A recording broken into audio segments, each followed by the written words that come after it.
pertanian ini bisa dikaji atau dianalisis dengan metode transkriptomik begitu. Sedikit mungkin tentang background dulu. Kebetulan hari ini saya akan membawakan satu komoditas pisang, karena memang pisang ini sudah kami teliti ya, melakukan studi di SITH ITB sejak 2004. Kebetulan 2004 itu saya pulang ke Indonesia, dan memang saya dan keluarga itu penyuka buah-buahan, terutama pisang ini, karena memang pisang ada di mana-mana ya, mudah ditemui kalau di Indonesia, harganya juga murah, punya kandungan nutrisi dan vitamin yang sangat baik begitu ya. Dan kalau kita lihat juga Indonesia itu adalah salah satu pusat penyebaran dan pusat diversity dari pisang. Jadi kalau mungkin Bapak dan Ibu, saya di sini lihat banyak sekali ahli-ahli di bidang pertanian dan perkebunan. Tentunya sudah ada beberapa mungkin yang sudah paham bagaimana pisang yang ada sekarang ini, kultivar yang ada sekarang ini asalnya dari dua jenis pisang, yaitu Musa acuminata dan Musa balbisiana. Dan saat ini kemudian di Indonesia sudah tersebar dari barat sampai timur berbagai jenis kultivar pisang, baik itu yang tadinya wild kemudian dikultivasi ya menjadi pisang-pisang yang sekarang jenisnya banyak sekali kultivarnya. Dan di Indonesia Barat dan Timur ada perbedaan dan ada yang juga unik ya, seperti kalau di timur mungkin Bapak dan Ibu pernah dengar ada pisang tongkat langit yang kalau matang dia warnanya oranye karena karotennya tinggi ya, warnanya juga oranye. Kalau dilihat ini di sekitar Kepulauan Maluku dan Irian Jaya biasanya kita temukan. Tapi alhamdulillah 2017 kami melakukan ekspedisi dengan teman-teman dari Kementerian Pertanian dan universitas-universitas lain, menemukan juga ternyata ada di Jawa Barat gitu ya. Jadi itu salah satu juga pisang yang menjadi fokus penelitian kami beberapa tahun terakhir ini. Sedikit mungkin juga berbagi ini hasil statistik dari FAO yang yang dirilis tahun 2015 dan mungkin sampai sekarang juga tidak berubah banyak ya Bapak Ibu. Indonesia ini kan tadi sebagai pusat penyebaran dan diversity pisang, tapi kalau dilihat ya sebagai produser kita nomor 6 dan sebagai eksportir itu melorot ke nomor 60 Bapak Ibu ya. Nah, tentunya ada berbagai faktor selain post harvest juga pre harvest. Jadi kalau di tim kami ini kami melakukan penelitian dari mulai penyakit pisang ya, ada Ibu Rizkita, Dr. Rizkita yang memang ahli fitopatologi dari SITH juga yang bergabung, dan teman-teman dari UGM ada Ibu Profesor Siti Subandiah dan Profesor Nyoman juga dari SITH yang memang ahli fitopatologi yang juga membantu dan bergabung dengan grup Banana Group ITB. Kebetulan kami menyebut grup kami ini Banana Group ITB karena kami memang terdiri dari berbagai ilmuwan multidisiplin bidangnya, tapi fokus penelitiannya kemudian pisang gitu ya. Nah, kalau di segi pasca panennya kami berusaha kemudian melakukan penelitian dan mencoba mencari solusi apa yang bisa kami lakukan di ITB bersama teman-teman di Departemen Pertanian dan institusi lain di dalam dan di luar negeri untuk bisa menghasilkan teknologi yang bermanfaat yang bisa diaplikasikan tentunya di Indonesia. Ini salah satu kolaborator kami yang kami sejak tahun 2007 melakukan penelitian bersama. Dan kalau misalnya Bapak dan Ibu juga mungkin sudah tahu bagaimana perusahaan-perusahaan besar itu mereka punya modal yang besar dan fasilitas yang sangat baik untuk bisa kemudian melakukan atau menerapkan teknologi post harvest ya. Jadi biasanya pisang supaya tahan lama itu dipanen ketika matang hijau, kemudian dicuci, dibersihkan, dan kemudian packagingnya juga baik. Dan ketika akan dijual baru diperam, diberi gas etilen, hormon yang memicu pematangan buah ya. Kemudian kalau Bapak dan Ibu lihat juga ada teknologi cooler ya, cool box, dan juga untuk bisa mentransportasikan pisang ini ke seluruh Indonesia, bahkan kemudian diekspor juga menggunakan pendingin 14 sampai 18 derajat biasanya. Nah, beda kalau misalnya Bapak dan Ibu keliling dan juga ya kebanyakan memang sekitar lebih dari 80% produksi pisang Indonesia ini oleh petani-petani kecil ya, yang memang hanya menanam pisangnya di belakang di perkarangan rumah, di galangan sawah gitu ya. Dan memang kualitasnya jadinya tidak sebaik perusahaan-perusahaan yang besar, dan bahkan kalau kita lihat juga handling saat post harvest-nya juga jauh berbeda ya.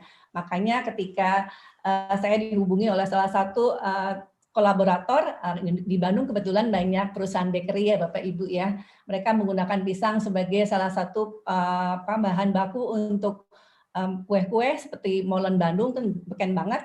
Nah, ternyata mereka juga punya masalah, walaupun dalam seminggunya itu mereka perlu 7 ton gitu ya, tapi dari 7 ton itu mungkin hanya 50% yang bisa dipakai, dari mulai terserang jamur sampai kemudian stage pematangannya itu berbeda-beda, dan rasanya juga tentunya tidak sesuai dengan standar dari yang diharapkan oleh bakery atau perusahaan-perusahaan bakery ini. Jadi kami mencoba ya memfokuskan riset-riset kami sesuai dengan latar belakang kami yang biologi molekuler untuk melihat bagaimana sih sebetulnya proses pematangan pisang ini terjadi dan apa saja kira-kira yang bisa kami lakukan sebagai seorang peneliti dan juga tim gitu ya di ITB untuk bisa membantu dan menciptakan teknologi yang bisa bisa diterapkan oleh petani-petani kecil terutama, karena masalah kita tampaknya di 80% ini masih dihadapi oleh petani kecil dan juga pedagang kecil. Dan tentunya petani kecil juga sampai sekarang tidak ngeh gitu ya, kenapa pisang ini tidak boleh ditaruh di freezer gitu jadi lebam. Kalau kita tanya ke penjual-penjual pisang ini keliling ke pasar-pasar kenapa digantung, itu mereka juga tidak mengerti alasannya apa, padahal kalau misalnya nggak digantung kan jadi lebam ya, padahal dan lebam itu juga memicu pematangan buah. Nah, sedikit mungkin saya berbagi juga bagaimana kami kemudian memfokuskan penelitian ini pada fruit ripening, terutama buah-buah yang klimakterik yang pematangannya dipengaruhi oleh hormon etilen termasuk pisang. Dan kenapa pisang? Karena memang tadi ya Indonesia pusat keanekaragaman, tapi juga banyak mudah diperoleh. Dan untuk mempelajari pematangan ini sangat mudah karena berbeda ya dengan buah-buahan dan lain yang sulit untuk bisa diamati ya dari penampilan fisik. Pisang ini sangat clear ya, sangat jelas bagaimana dari mulai dia mentah sampai matang itu berubah warnanya, ada kemudian juga perubahan fisik yang lain-lain yang mungkin akan memudahkan kami sebagai peneliti untuk bisa melakukan pengamatan dan analisis terhadap proses pematangannya.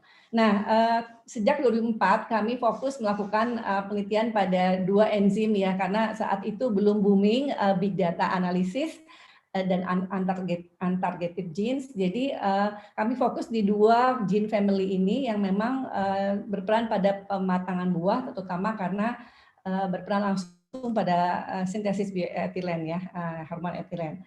Nah, ternyata etilen ini mungkin sedikit menginfokan Bapak dan Ibu, dan bahkan mungkin ada yang sudah juga mengetahui dan mengerti di sini bahwa 2 enzim ini sangat dipengaruhi oleh faktor fisik dan biotik, dari mulai ripening itu sendiri, ketika ada etilen bisa menjadi otokatalitik proses yang terjadi, kemudian juga dipengaruhi oleh oksigen, karbon dioksida, dan kalau misalnya dia diproduksi, dia juga bisa menginduksi ekspresi-ekspresi gen lain yang terkait dengan modifikasi dinding sel, ethylene production dan lain-lain ya. Jadi seperti kemudian loop gitu ya, satu sama lain saling berhubungan, ethylene itu kemudian men-trigger otokatalisis juga.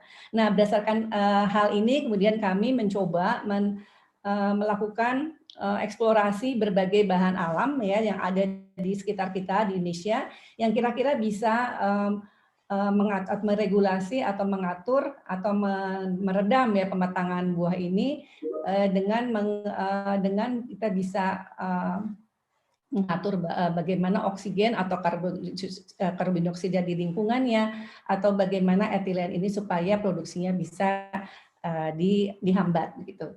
Nah, ini mungkin sedikit oleh-oleh kami jalan-jalan. Jadi karena memang peneliti itu kerjanya tidak hanya di lab ya Bapak Ibu ya, juga jalan-jalan sama tadi seperti Bapak yang sebelumnya Pak Priyono sebutkan juga, kalau kelapa sawit mungkin ada di mana-mana, nah pisang juga ada di mana-mana nih. Salah satunya yang mungkin saya bisa share kalau belum pernah melihat ada pisang namanya tongkat langit tadi yang kalau saya perlihatkan di peta pisang Indonesia, ini kami temukan di Pulau Seram karena sekarang sudah hampir punah ya. Jadi ada di Pulau Seram juga kami sulit menemukannya. Ada satu waktu itu ketika ekspedisi tahun 2017 akhir, dan ini seperti ini tampaknya, dan saat ini kami mencoba melakukan perbanyakan juga dengan metode kultur jaringan di ITB. Jadi kami sudah punya kulturnya gitu.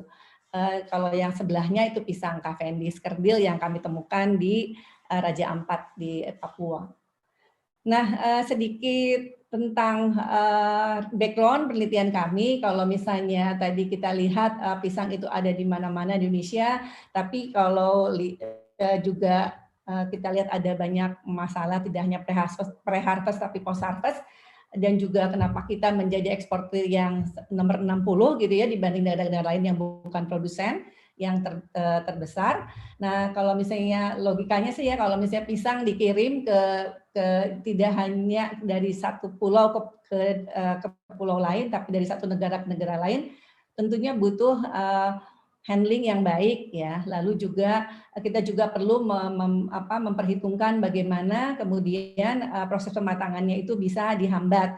Nah, saat ini yang memang diekspor dari Indonesia Cavendish dan pisang mas, ada perusahaan BUMN dan perusahaan swasta yang sudah bisa mengekspor, tapi pisang-pisang lain tidak. Berbagai banyak faktor yang menjadi kendala, antara lain adalah bagaimana mentransportasikan dan bisa dengan baik lalu menjaga shelf life-nya supaya lebih panjang. Nah, kita kira seperti itu, dan kalau misalnya yang kami lakukan di ITB itu salah satunya adalah mengeksplor material dari laut, antara lain kitosan ya, Bapak Ibu di sini bisa lihat karagenan, beberapa sudah publish juga hasil penelitian kami. Ini kami cobakan di pisang tongkat langit dan bisa dengan berbagai macam konsentrasi dan bisa mendelay proses pematangan buahnya gitu.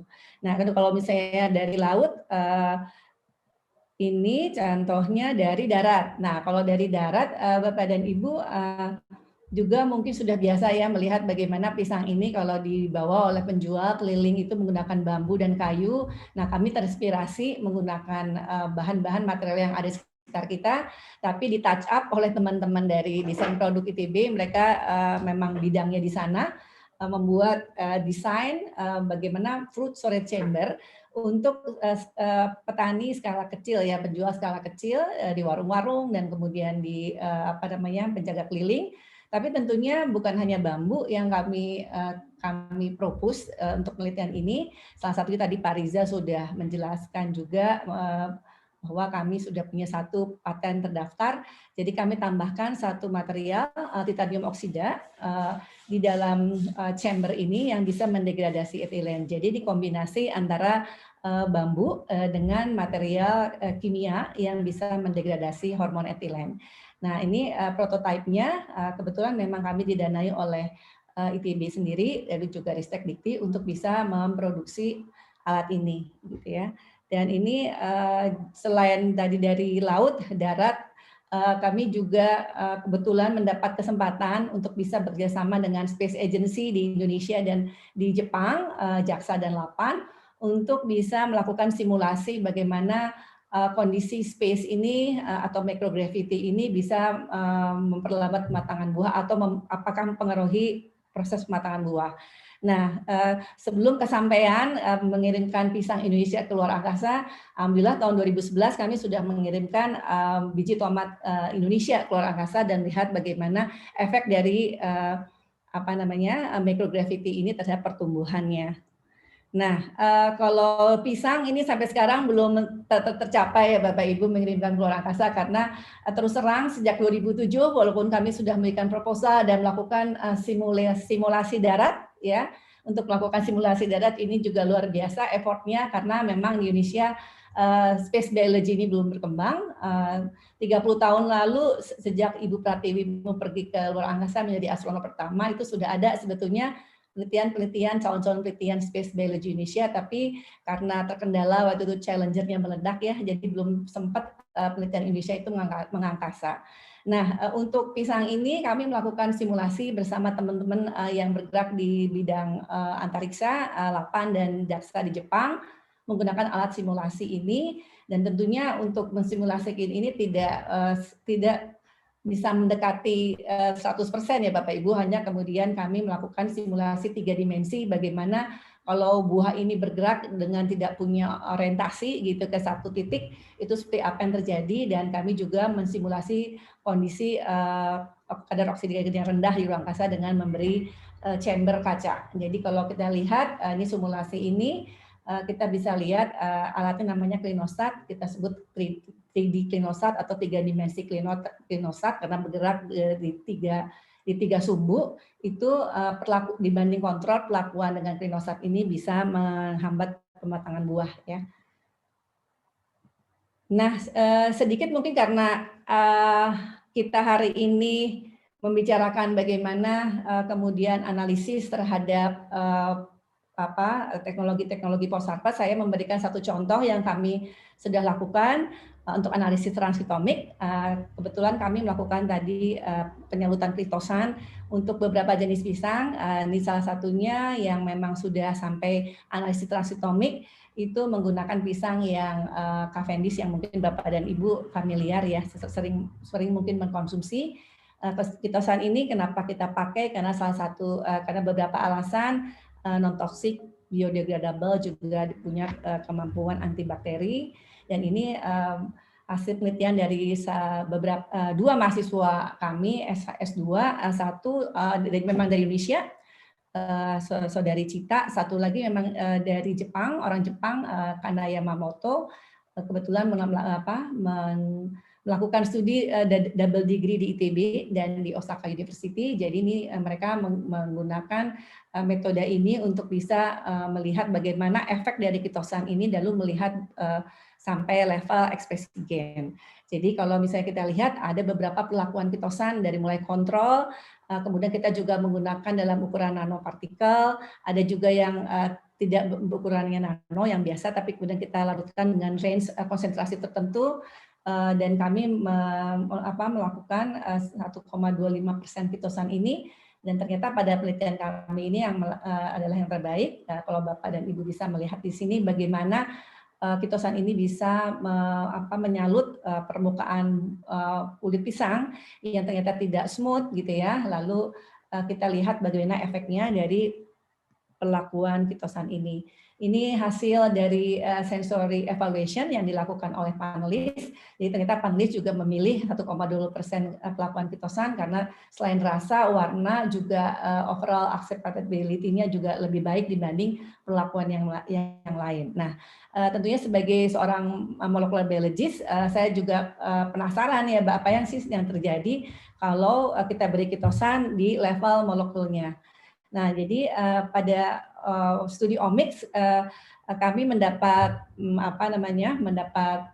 bantuan ya juga untuk analisis omics ini dari mulai genomics, transkriptomics, dan metabolomics dibantu oleh teman-teman dari ITB sendiri dan juga Osaka University untuk melakukan analisis omics. Kalau saya sendiri bidangnya genomics, tapi ini ada tim, ada Pak Husna di SITH, ada teman-teman yang lain, lalu juga metabolomik ada Profesor Fukusaki dan Dr. Sastia dari Osaka University, yang kita kemudian rame-rame menggarap omics approach ini untuk melihat bagaimana kriptosan ini bisa bekerja untuk memperlambat pematangan buah. Nah, kira-kira seperti itu. Nah, hari ini karena saya kebetulan diminta untuk menjelaskan transkriptomik, mungkin sedikit kami share bagaimana penelitian ini dilakukan. Jadi pisang yang berbagai stage pematangan buah itu kami ambil, baik yang kontrol ataupun yang diberi perlakuan kriptosan sebagai sampel, kemudian diisolasi RNA-nya,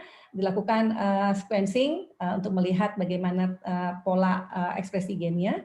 Kemudian juga datanya kami olah. Nah, kira-kira ini ada protokol. Kalau Pak Riza sudah sangat familiar ya dengan transkriptomik analisis karena beliau juga mengerjakan transkriptomik untuk CRISPR study. Jadi kami menggunakan Tuxedo protokol yang di-launch oleh Trapnell 2012. Kira-kira ini pipeline-nya seperti ini, sehingga kita bisa melihat bagaimana pola ekspresi gen, berapa kira-kira gen yang terekspresi, dan kemudian terlibat di metabolit pathway apa saja. Nah, ini hasilnya dari penelitian kami pada pisang yang kami gunakan adalah pisang yang mentah dan matang hari ke-1 dan 7, baik dengan pelakuan kitosan dan tidak. Kemudian kita bisa melihat bagaimana gen-gen itu bisa upregulated atau downregulated, berapa banyak dan sebagainya. Sangat menarik untuk melihat, tapi tentunya kita ingin juga melihat gen-gen ini berperan pada pathway yang mana, gitu ya. Dari hasil analisis enrichment analysis disebutnya untuk melihat ekspresi gen, kita bisa melihat bahwa ada 4 pathway yang utama yang kemudian sangat berbeda begitu ya pada pelakuan kitosan dan tidak, yang kemudian kita bisa juga lebih meneropong lebih dalam lagi. Misalnya contohnya nih cysteine dan methionine metabolism itu ternyata itu include juga ada ethylene biosynthesis di situ, dan kita bisa kemudian meneropong lebih jauh lagi apa aja sih ya gen apa saja yang terlibat di ethylene biosynthesis pathway yang pada pelakuan kitosan ini kira-kira paling ekspresinya paling terimbas gitu ya, paling terpengaruh. Jadi seperti yang tadi saya perlihatkan ada pathway-nya. Betul, di situ juga ada ACC sintase dan ACC oksidase gene family yang memang terlibat, dan tampaknya memang sejak hari pertama ini Bapak dan Ibu mungkin bisa lihat ini ada merah gitu ya. Ini ekspresinya kemudian meningkat, kalau yang lebih ke warna hijau menurun. Di hari pertama itu sudah terlihat bagaimana kitosan ini bisa berpengaruh pada gen-gen, contohnya pada gen-gen yang ada di ethylene biosynthesis pathway ini. Dan analisis selanjutnya biasanya kalau melihat ekspresi gen, kita mengkonfirmasi ya dengan wet bench, dengan melakukan PCR. Kemudian kita juga bisa fokus ke gen mana yang akan kita lihat, apakah gen itu memang kemudian menjadi penanda gitu untuk versi transcriptomic untuk treatment tertentu. Nah, kebetulan kami fokus di gen yang menarik, yang menurut kami menarik ini ya, ACC oksidase atau ACO. Ada juga gen-gen yang lain yang kita lihat. Jadi kalau kita lihat ini hasil dari differential expression gene-nya, memang gen ini menunjukkan perbedaan regulasi ekspresi gen saat diberikan kitosan pada hari pertama dan ke-7 gitu ya Bapak Ibu. Nah, kemudian juga dengan wet bench biasanya untuk transcriptomic ini dilakukan konfirmasi apakah memang hasil dry bench menggunakan data in silico, menggunakan data yang transcriptomic tadi, itu bisa kita confirm menggunakan kuantitatif PCR atau qPCR. Jadi kalau kita lihat memang dibanding kontrol, pelakuan kitosan ini merubah ekspresi gen dari yang tadinya lebih tinggi gitu ya kontrol menjadi lebih rendah. Nah, itu kalau kita lihat dari versi transkriptomiknya Bapak Ibu ya. Nah, kami juga tentunya tertarik untuk melihat studi omics lain, jadi tidak hanya transkripsi, ini hasil conclusion dari hasil transkriptomik, kita bisa melihat ada beberapa gen yang bisa kita identifikasi, kemudian juga ada pathway apa saja kira-kira yang terlibat ya, yang kemudian terpengaruh oleh pelakuan kitosan ini. Tapi tim kami juga ini kebetulan ada Mbak Moya di sini dan Mbak Cindy yang terlibat langsung pada analisis transkriptomik dan metatranskriptomik. Jadi kalau Bapak dan Ibu ketahui, kalau di buah-buahan tentunya ada microbes juga ya di permukaannya, di dalam daging buahnya gitu ya, di kulitnya. Jadi kami juga tertarik untuk melihat bagaimana, mohon maaf, melihat bagaimana kemudian konsorsium mikroba ini bisa dipengaruhi atau apa gitu kemudian pengaruhnya terhadap proses pematangan buah. Jadi dari sampel yang sama yang kami gunakan untuk transkriptomik, kami juga melakukan analisis metatranskriptomik untuk melihat bagaimana konsorsium bakteri di sini dari level filum itu berubah apa tidak, kemudian juga kira-kira rules-nya dari setiap film ini. Dan kalau Bapak dan Ibu lihat ini perbedaan atau bukan perbedaan, artinya profil film dari microbes yang ada di sampel hari ke-1, atau kalau misalnya di sampel kami ini kami beri nama nomor 1 dan nomor 7, lalu perlakuan kontrol itu A, lalu kitosan C gitu ya. Dan kami juga berusaha kemudian melihat bagaimana dengan melihat profil mikroba ini, melihat mikroba mana saja yang aktif, yang transkripsinya saat pematangan buah. Jadi hari pertama, hari ke-7 apakah ada perbedaan, apakah diperlakukan kitosan dan yang kontrol juga ada perbedaan seperti itu. Kira-kira itu mungkin secara garis besar gambarannya apa yang kami lakukan untuk transkriptomik, dan tentunya kami juga menggabungkan itu data transkriptomik dengan data metabolomik. Nah, kebetulan untuk proteamik kami belum lakukan, jadi kami juga terbuka apabila Bapak dan Ibu sini ada yang expert di bidang proteamik, kami dengan senang hati untuk berkolaborasi dengan Bapak dan Ibu. Nah, kira-kira mungkin kalau untuk di Posarta sendiri apa yang kami lakukan ini sebagai gambaran saja Bapak Ibu ya, karena selain untuk ripening kami juga melakukan analisis omics untuk pengaruh penyakit pada tanaman pisang. Nah, di sini selain transkriptomik yang sudah tadi saya jelaskan, kami juga melakukan studi metanutrigenomik dengan teman-teman yang memang lebih ke bidang keilmuannya lebih ke biomedis. Jadi kami menggunakan zebrafish sebagai model, memberikan pakan pisang ini, kemudian melihat bagaimana pola ekspresi di zebrafish yang terkait dengan imunitas misalnya. Jadi aplikasinya nanti harapannya pisang ini kita bisa analisis fungsinya sebagai functional food, tidak hanya di hewan tentunya, tapi di manusia. Tapi karena memang kalau di manusia agak sulit ya melakukan penelitian nutrigenomics, jadi kami menggunakan hewan model, menggunakan zebrafish. Ini sedikit mungkin berbagi apabila Bapak dan Ibu ada yang tertarik untuk berkolaborasi. Kami memang fokus di 5 tahun terakhir dari 2015 dengan bergabungnya teman-teman yang baru pulang S3 ya, mereka membawa teknologi-teknologi baru big data. Kalau topik dari hari ini kita seminar tentang 4.0 ya, memang sekarang eranya ke sana. Jadi ketika saya dimulai 2004 itu lebih ke targeted genes gitu ya, melihat gene hanya satu-satu gitu ya. Sekarang melihat bagaimana gen itu bisa berfungsi satu sama lain dengan lebih global. Nah, kebetulan kami juga kerja dengan analisis omics untuk penyakit pisang, jadi barangkali Bapak dan Ibu tertarik, dan tidak hanya di pisang, kami juga kerja di cabai ya, di cabai, kerjasama dengan teman-teman dari industri juga dan teman-teman dari UGM. Mangga silahkan dengan senang hati kami di kelompok ilmuwan atau kalau kakak genetika dan bioteknologi molekuler SCTI ITB ini sangat welcome untuk bisa berkolaborasi.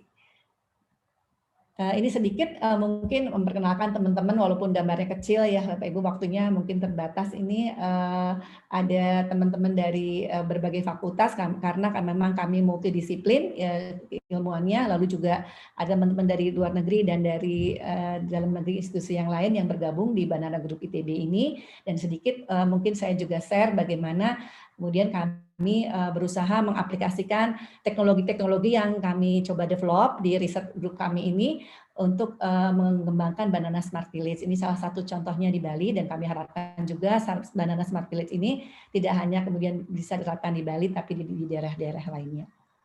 Terima kasih Pak Riza, mungkin karena waktunya terbatas ya, mohon maaf saya mungkin menghabiskan waktu lebih banyak dari yang dialokasikan oleh panitia. Mohon maaf apabila ada salah kata. Wassalamualaikum warahmatullahi wabarakatuh.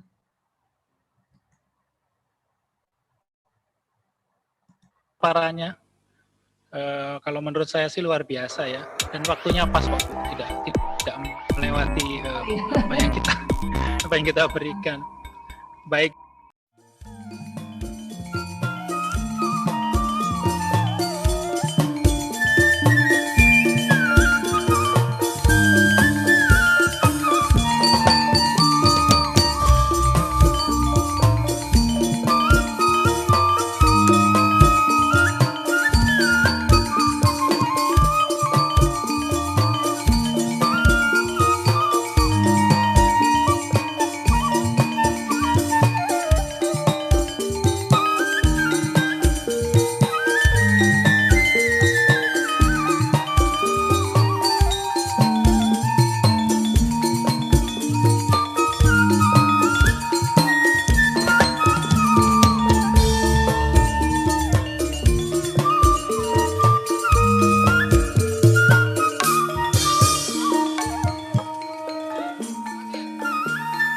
Pak.